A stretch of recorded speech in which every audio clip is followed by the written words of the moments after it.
welcome to today's Diwali special episode. This Diwali, I'm bringing for you recipes of two very traditional Diwali dishes, a savory snack and a sweet dish. This is why this episode is going to be longer than usual, but I'm sure you'll find it interesting to stay with me till the end. If you find the dishes interesting, please like the video, share the video, subscribe to my channel, and please don't forget to press the bell icon for notification. So let's get started with our sweet dish, Moong Dal Halwa.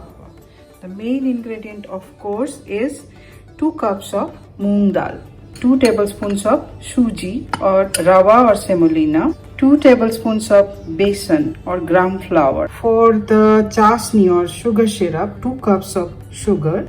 I will also need 2 cups of milk. For flavoring, I am using here 2 teaspoons of cardamom powder. Here some strands of saffron for natural flavor and color. For garnishing, here I'm using 3 to 4 tablespoons of finely chopped almonds and finely chopped pistachios. Some of it will go into the halwa mixed and some of it will be used for garnishing. And halwa requires generous quantity of desi ghee. We'll be using here about 750 grams. First step for moong dal halwa is to wash and soak the moong dal.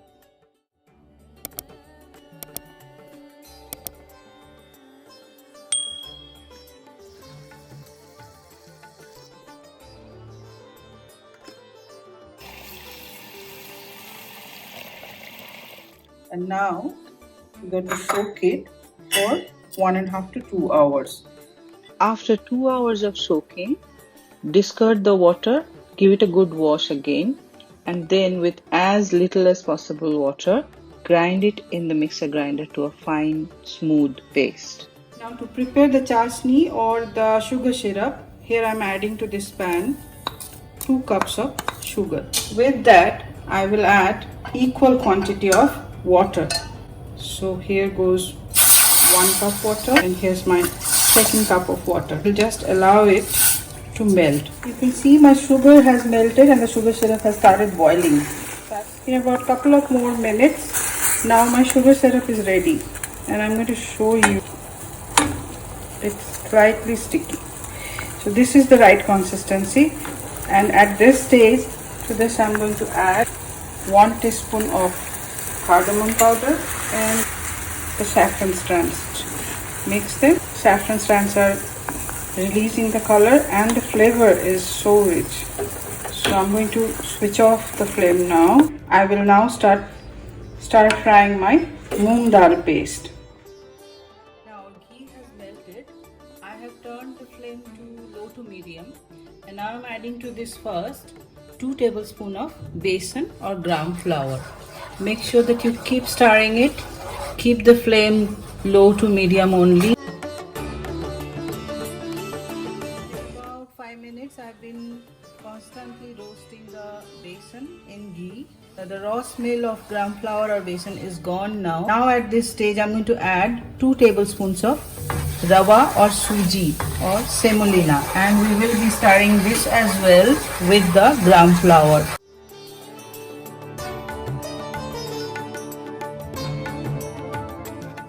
After 5 more minutes of roasting, even the rava or semolina is also roasted.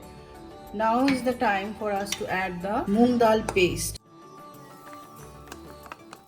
At this stage, keep the flame very low. You don't want the moong dal paste to burn or to be stuck to the bottom of the pan. Now again, on low to medium flame, keep stirring. While you are making halwa, one very important thing is to keep the flame low to medium, and the other important thing is to keep stirring it constantly. So I'm going to stir and mix everything together.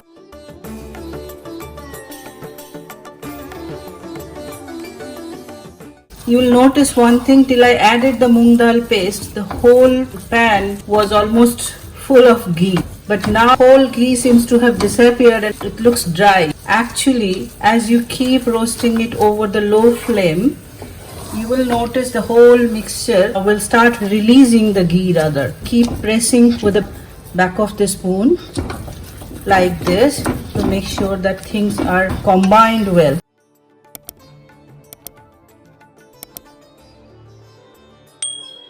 After about 10 minutes of constant stirring, you can see the color has changed and the raw smell of moong dal paste is also started to disappear. Make sure it does not stick to the bottom of the pan. Make sure the temperature or the flame is between low and medium, and make sure you constantly keep stirring it. 10 to 15 more minutes of stirring and roasting.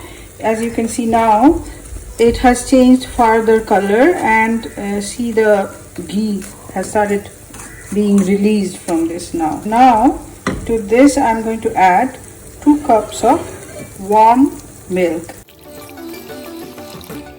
and with this warm milk now again quickly keep stirring it. We want roasted moong dal to absorb the milk totally. For about 10 minutes I have been roasting and cooking the moong dal after adding our lukewarm milk. Now to this I am adding 2 cups of water. This is also again warm water.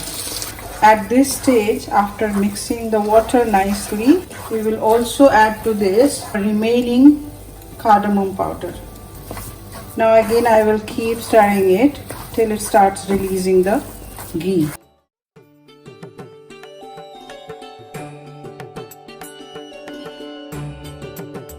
As you can see, now the whole mixture has turned so much moist and so soft to stir, because the ghee has started releasing again. We will stir it for maybe about 10 more minutes. See, after 10-15 minutes, now it has started so much ghee on the edges and here at the center. This is the sign that will tell you that your dal has been properly cooked for the halwa. Now is the time for us to add the chasni or the sugar syrup. At this stage again you must remember to keep the flame low, because you are adding sugar syrup, so you don't want it to burn. This has to now again dry up, so keep stirring again till it has absorbed the sugar syrup nicely. I'll keep doing it for maybe another 10 minutes. At this stage I'll also add 3/4 of my chopped pistachios and chopped almonds. I'm going to mix these also with my halwa. So on medium flame for 10 to 15 minutes we've been stirring it, and see, it's now fluffy, flaky, soft, smooth, shining. It has completely absorbed the sugar syrup and the ghee, and this halwa looks absolutely gorgeous now, isn't it? It's really delicious. It requires a lot of effort, but it's really worth it. See how nice and golden it looks.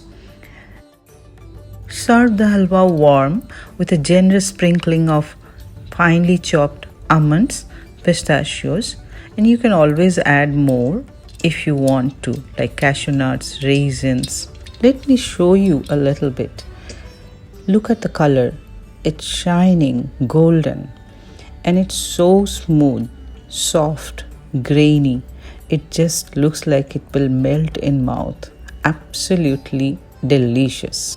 So that halwa took us about 1.5 hours to prepare, but believe me, all the time and effort spent in it is well worth it, because it's extremely delicious. Now let's prepare the savory snack, masala methi matri. The main ingredient is maida, which is plain flour, all-purpose flour. I have taken here 2 cups of all-purpose flour, 6 tablespoons of rava, suji or semolina, 2 tablespoons of besan or gram flour. The mixture of plain flour, semolina and besan or gram flour in this ratio will actually ensure that our matris are very crispy. We are using here kasuri methi or dry fenugreek leaves. I've taken here 2 tablespoons. We need about 5 to 6 tablespoons of oil to knead the dough for matri. Here is salt, use to taste. turmeric powder to give it a slightly yellowish color, chili flakes because it's masala methi matri. This crushed black pepper, please use crushed black pepper and not the powdered ones because the flavors vary greatly. Here is also carom seeds or ajwain. This gives also a nice aroma to the matris. So those are our ingredients. Now let's get started. So first let's mix the dry ingredients. So to 2 cups of plain flour, here I am adding 6 tablespoons of rava or suji or semolina, 2 tablespoons of besan or ground flour. Now to this one by one we will add other ingredients. Here goes my 1 teaspoon of salt, adding 1 teaspoon of turmeric powder, 1 teaspoon of chili flakes, 1 tablespoon of crushed black pepper, 1 teaspoon of carom seeds. Carom seeds, just crush them between your fingers before throwing them into this flour mixture. And then I'm also adding about 2 tablespoons of kasuri methi or dry fenugreek leaves. These as well, try to crush them like this between your palm or between your fingers. That way you get the maximum flavor from these. Give them a stir to mix all those spices and flavoring agents. That's it. Now our dry ingredients are all mixed. To this now I will add oil. So here I'm adding about 5 tablespoons of refined oil. If you want, you can add to this ghee as well. And now make sure the oil and all the dry ingredients and masalas are very nicely incorporated.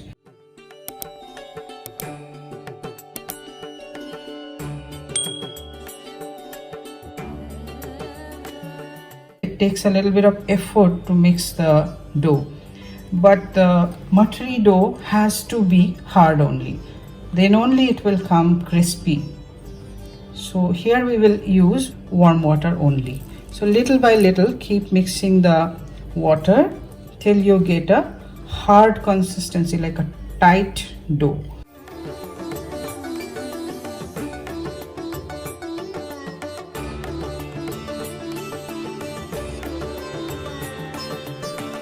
So by now our atta or the dough for matri is ready. You can see it's a tight dough.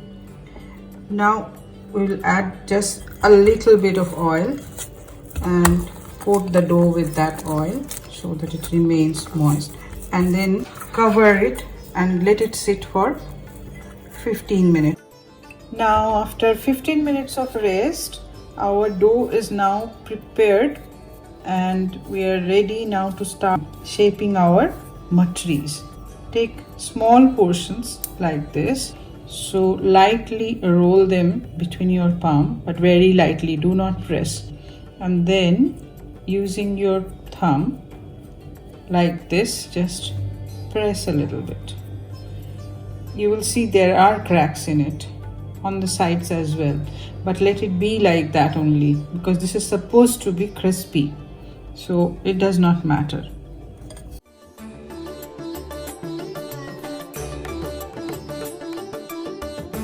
Here all our matris we have shaped.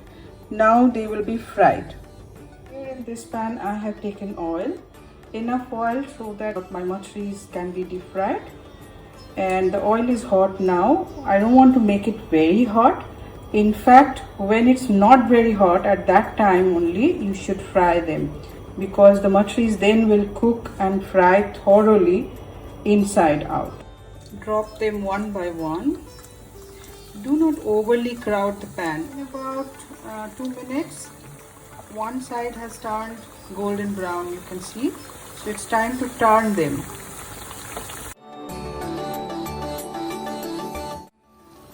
So now in another 3 minutes, my first batch of matris are fried and done. You can see I am not really allowing them to turn to brown color. They are actually golden color. So we'll take them out of the oil and keep them on kitchen towel.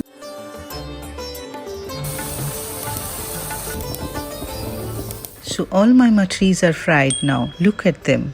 Golden, crispy, full of flavor and ready to be served. Let me show you one of them. See how nice it looks? And do you hear that? From even the innermost part, it's so crunchy, so crispy, and so yummy.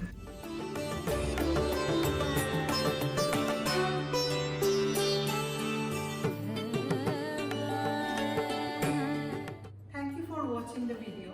I hope you find both the recipes interesting. This Diwali, let us spread the light of joy and compassion all across. I hope and pray everyone across the world be blessed with good health, peace and prosperity.